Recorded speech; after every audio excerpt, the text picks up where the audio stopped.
ગઈકાલે સરસવની ગ્રામ પંચાયતના ખાતમુહૂર્ત પ્રસંગે ધારાસભ્યશ્રી દ્વારા જે શબ્દોનો પ્રયોગ કરવામાં આવ્યો છે એ શબ્દને સખત શબ્દોમાં વખોડી અને એટલું જ કહીશું કે 2017 થી 2022માં પાદરા વિધાનસભાના મત વિસ્તારમાં 500 કરોડથી વધારાના કામો જેવા કે પાદરા જંબુસર 4 લેન, પાણી પુરવઠા જૂથ યોજના, પાદરા શહેરમાં ગેસની યોજના, નેડિયા રસ્તાઓ, આવા અનેક ઘણા કામો કર્યા જ છે. અને જ્યારે આપસી ધારાસભ્ય તરીકે ચૂંટાયા ત્યારે ખાસ મુહૂર્તનું પહેલો જ પ્રસંગ ચોકારી મુકામે પાણી પુરવઠા જૂથ યોજનાની ટાંકીનો કર્યો હતો.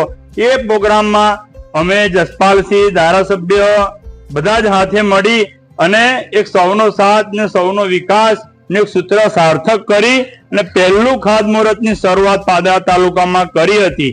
એટલે વિકાસની વાતમાં અને સાચા ને સારા કામમાં ક્યારેય આયા નથી. અને આ તાલુકો પાદરા તાલુકો અને પાદરા શહેર વિકાસની રાહે ખૂબ આગળ વધે, ખૂબ ઝડપથી વિકાસ થાય એવું દરેક પાદરા વિધાનસભાનો વ્યક્તિ એ ઈચ્છા રાખે છે અને એ સાચી ને સારી વાત છે.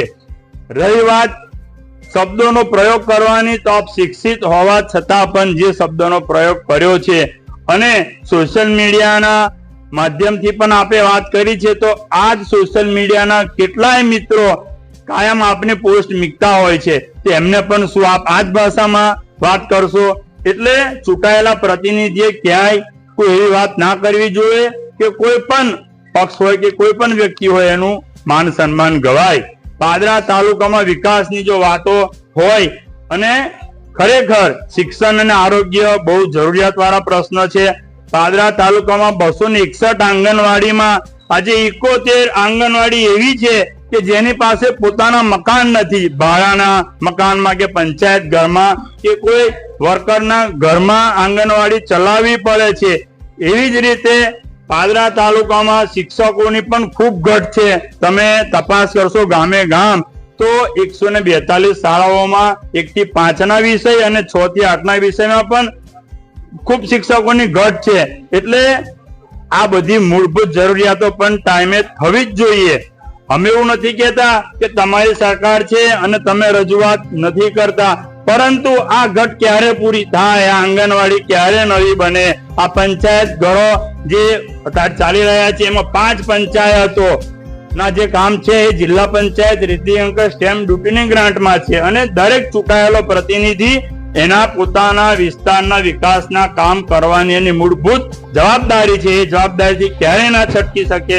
પરંતુ જ્યારે આવા શબ્દોનો પ્રયોગ કરવામાં આવે એ ચૂંટાયેલા પ્રતિનિધિ એક પ્રથમ નાગરિક તરફથી એ ખૂબ નિંદનીય વાત છે. વાત જ્યારે પક્ષની તમે કરી અને સરખામણી કરી તો તમે પોતે પણ 2017માં આ જ પક્ષના અને આ સિમ્બોલના ધારાસભ્યને જીતાડવા અને મદદ કરવા મહેનત કરી હતી. તો આવા પ્રયોગ, આવા શબ્દ ક્યાંય ના થાય. રાજકારણમાં દરેકને માન સન્માન આપવું એ અમારી બી જવાબદારી છે, એવી તમારી પણ હોય. અમે તો એ વિચારધારાના છે કે જે ચૂંટાયા છે, જે પ્રતિનિધિ છે એને સન્માન તરીકે જોવું, એને સન્માન આપવું. ક્યાંય કોઈને નીચો બતાવીને આપણે ઊંચા છે એ વાત ક્યારે ના કરી શકાય. તમે પાદરા તાલુકામાં તમામ રીતે સારો અને સારું કામગીરી થાય એવી ચોક્કસ બધાય આશા અને અપેક્ષા રાખે છે. ફરી ત્યારે આવા શબ્દોનો પ્રયોગ ના કરો એવી અમે પણ આપની પાસે આશા રાખીએ. સન્માન ને સન્માનથી જ વાત થાય, અપમાનનો બદલો અપમાનથી પણ થઈ શકે છે. કોંગ્રેસના પેટમાં તેલ રેડાય છે એવું કે છે? કોંગ્રેસના પેટમાં ક્યાંય તેલ નથી રેડાતું. કોંગ્રેસના પેટમાં તેલ રેડાયું હોય તો 2017 થી 2022માં છાતી ઠોકીને પ્રૂફ સાથે કહેવાનું 500 કરોડ રૂપિયાના કામો ગુજરાત સરકારના બજેટમાંથી મંજૂર કરાવ્યા છે. 1 કરોડ રૂપિયા પણ ઓછા ને 500 કરોડથી વધારના કામ કર્યા છે. પાદરા તાલુકાનો આજ દિન સુધીનો ઇતિહાસ જોઈ લો. બધા જ ધારાસભ્યોએ કામ કર્યા છે. આજથી લઈ અને પૂર્વ તમામ ધારાસભ્યોએ કામ કર્યા છે.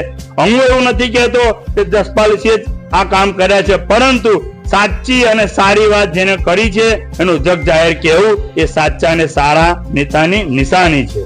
કોંગ્રેસ તરફથી આપ જે નિવેદન આપી રહ્યા છે તો કયા મુદ્દે આપી રહ્યા છો? કયો શબ્દો પ્રયોગ કરી શકો? શેના માટે? એમને ગઈકાલે કે સાચા અને સારા કામમાં જે હવનમાં હાડકા નાખે છે અને રાક્ષસી વંશજોની વાત કરી છે, તો સાચા અને સારા કામમાં અમે કોઈ જગ્યાએ હાડકા નાખીએ એવું એનું એક પ્રૂફ હાલે. બીજી વાત કે જો આવા હતા તો 2017 આપ કેમ કોંગ્રેસ જોડે રહ્યા? તમારા મોટા ભાઈ 2012 જોડ્યા હતા, નરેન્દ્ર મોદી સાહેબ જોડ્યા હતા. અને પાદરા તાલુકાનો ઇતિહાસ જો તો ઘણા બધા કોંગ્રેસી લોકોએ આ પાદરા તાલુકામાં કોંગ્રેસ ચલાવવા ઝુંબેશ ઉઠાઈ છે અને એમાં સાર્થક પણ રહ્યા છે. એટલે બોલવાની ભાષાની મર્યાદા દરેકની હોવી જરૂરી છે. તાલુકા પંચાયત, જિલ્લા પંચાયતની ચૂંટણીઓ આવે છે, લાગે છે એના લીધે હવે ગરમાવો આવી ગયો છે? એ દરેક પાર્ટી પોતાના પક્ષની વાત મૂકવા માટે ચોક્કસ મજબૂતાઈથી રજૂઆત કરે, પરંતુ અમે કોંગ્રેસમાં એવું માનીએ છીએ કે વાત મૂકવામાં તમારા સંસ્કાર, તમારી શાલીનતા, તમારી સભ્યતા આ હોવી ખૂબ જરૂરી છે. રાજકીય રીતે તમે પ્રતિસ્પર્ધી હોઈ શકો, તમારી વાત મૂકી શકો, પરંતુ તમામ વાતમાં છેલ્લે એક જ વાત, બોલવાની ભાષામાં મર્યાદા ખૂબ જરૂરી હોય છે. કોંગ્રેસની કેવી તૈયારી ચૂંટણીમાં? કોંગ્રેસની ફૂલ તૈયારી છે. ચૂંટણી પંચના નિયમ પ્રમાણે જ્યારે ચૂંટણી આવશે ત્યારે કોંગ્રેસ ચોક્કસ ચૂંટણી લડવા મક્કમ છે. અને આપ મીડિયાના મિત્રોના માધ્યમથી એટલું ચોક્કસ કહીશ કે આગામી સમયમાં તાલુકા પંચાયત કોંગ્રેસની બનવાની છે. કોઈ બે મત નથી આ વાતમાં. જિલ્લા પંચાયતમાં પણ અમારી મહેનત છે અને એ દિશામાં અમે આગળ વધીશું. વિધાનસભામાં શું તૈયારી? વિધાનસભાની આજથી જ માહોલ એવો છે કે અમને ચૂંટણી ડિક્લેર થાય તો કોંગ્રેસ ચોક્કસ જીતેલી છે. એમાં અમારા નેતા જસપાલસિંહ છે અને જસપાલસિંહની રાહબર હેઠળ આગામી વિધાનસભા ચોક્કસ જીતવાના છે.